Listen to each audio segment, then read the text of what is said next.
বাংলাদেশের জেট বিমান দুর্ঘটনা ২১ জুলাই ২০২৫ তারিখে বাংলাদেশ বিমান বাহিনীর একটি F-7BGI যুদ্ধবিমান একটি স্কুলে বিধ্বস্ত হয়।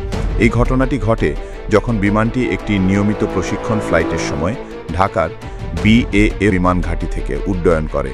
বিমানটির নিয়ন্ত্রণে ছিলেন ফ্লাইট লেফটেন্যান্ট তুকের ইসলাম সাগর, যিনি তার প্রথম একক যুদ্ধ বিমান মিশনে অংশ নিচ্ছিলেন। কিভাবে দুর্ঘটনাটি ঘটল? দুপুর 1:06 স্থানীয় সময়ে বিমানটি উড্ডয়নের কিছুক্ষণ পরেই একটি প্রযুক্তিগত ত্রুটির সম্মুখীন হয়, যার ফলে বিমানটি স্টল করে এবং নিয়ন্ত্রণহীন হয়ে পড়ে। কন্ট্রোল টাওয়ার থেকে পাইলটকে দ্রুত ইজেক্ট করার নির্দেশ দেওয়া হয়, কিন্তু বিমানটি তখন খুবই নিচু উচ্চতায় ছিল, যা নিরাপদ ইজেকশনের জন্য পর্যাপ্ত ছিল না।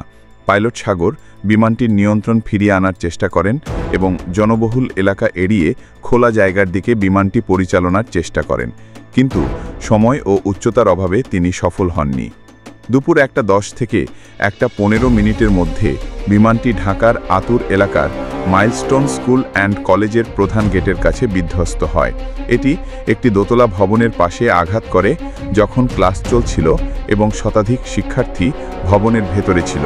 বিমানটি ভবনের লোহার রেলিং ভেদ করে দেয়ালে একটি বড় ফাটল সৃষ্টি করে। দুর্ঘটনার কয়েক সেকেন্ড পরেই একটি শক্তিশালী বিস্ফোরণ ঘটে এবং আগুন ছড়িয়ে পড়ে, যার ফলে কালো ধোঁয়া আতুর এলাকার আকাশে ছড়িয়ে পড়ে। এই দুর্ঘটনায় পাইলট সহ অন্তত 27 জন নিহত হন, যাদের মধ্যে 8 থেকে 14 বছর বয়সী অনেক শিশু ছিল। এছাড়া 170 জনের বেশি আহত হন, যাদের মধ্যে অনেকে গুরুতর অবস্থায় ছিল।